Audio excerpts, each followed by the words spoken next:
Welcome to Cognitive Behavioral Therapy Nuggets. I'm your host, Dr. Elise Snipes. In this video, we're going to be talking about challenging questions, and I've developed the mnemonic face palm to help you remember the steps.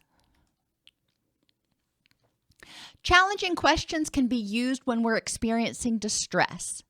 The F stands for what are the facts for and against your belief in this situation. For example, I had a friend who recently retired, and he was worried that he wasn't going to be able to make ends meet. He wasn't going to be able to find a new job, and then he was going to end up homeless, penniless, and a drug addict living under a bridge.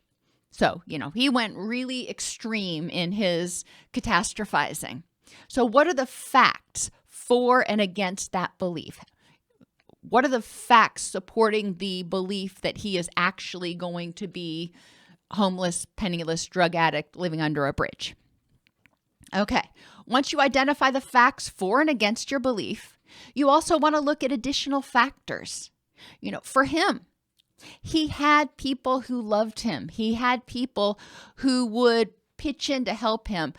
Heaven forbid, he did get to the point where he couldn't pay his rent. He had family and friends who would welcome him with open arms. So exploring additional factors. He lived in an environment in which jobs were plentiful. So the likelihood that he wouldn't be able to get a job was minimal. He also was retiring from the military with 100% pension. And so the likelihood that he wouldn't be able to scrape by on his 100% pension plus, a little bit of extra work was pretty minimal. Would he be able to live an extravagant lifestyle? No, probably not. But would he end up homeless, penniless, and a drug addict under a bridge? Probably not. C stands for context. Look at what's going on in this context at this point in time. It's important to remember that you may have been through similar situations in the past when you weren't safe, when you didn't have power, when things could have gone a much different direction. But at this point in time, with your resources and whatever's going on, are you safe? Are you able to deal with it? How is this context, how is this situation different than similar situations in the past? E stands for extreme language. Address those words like all, nothing, destitute. The words that are very dramatic or extreme are often misplaced. Most of the time, things that are happening happen sometimes or even often, but not always. P stands for what's the probability, the likelihood that the worst case scenario is actually going to happen. So for my friend, based on the facts of his current situation, how much his bills were and how much his pension was going to be, the additional factors of having jobs that were available, maybe not ones he wanted, but jobs that were available, and family and friends that would welcome him with open arms. What was the probability that he would end up homeless, penniless, and a drug addict? And he wasn't using drugs. He's not currently a drug addict. Probability of that worst case scenario happening was pretty daggum slim. Could it happen? Well, sure, anything could happen. But I would put that at a probability of like 0.00001%. What are some alternative explanations for whatever's going on right now? If you are upset about something, what are some alternative explanations other than what's going on right now that might be more accurate?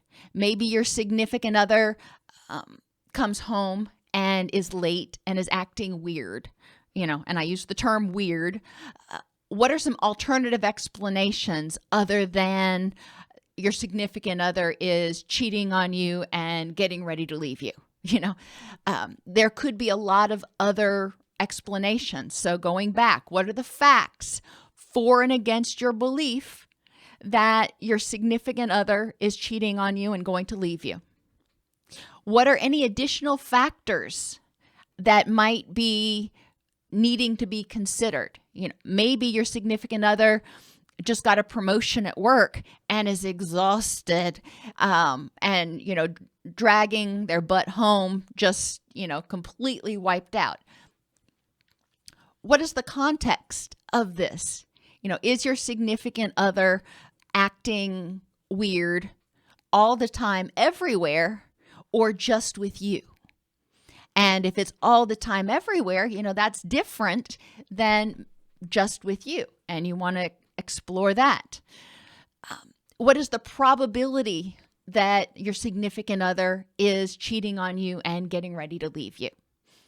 And you got to evaluate that factually. What are some alternative explanations why they might be acting weird and distant right now? Maybe they are weird and distant because they're planning a surprise birthday party for you, and that's why they're taking those calls in the in the other room and not letting you know who they're talking to. It's possible.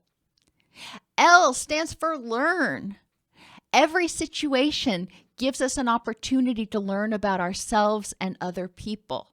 So ask yourself, what can I learn from this situation about my expectations, about my assumptions, about the people in my life? And M stands for move forward. What is the next step I can take? What is the next action I can take in this situation to help me move forward towards a rich and meaningful life? Doing things like getting drunk or, getting angry and walking out on your significant other, assuming that you know what's going on.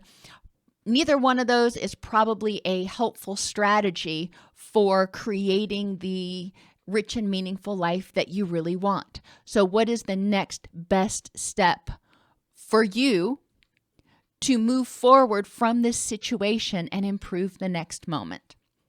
So to sum up, facepalm, facts for and against your belief.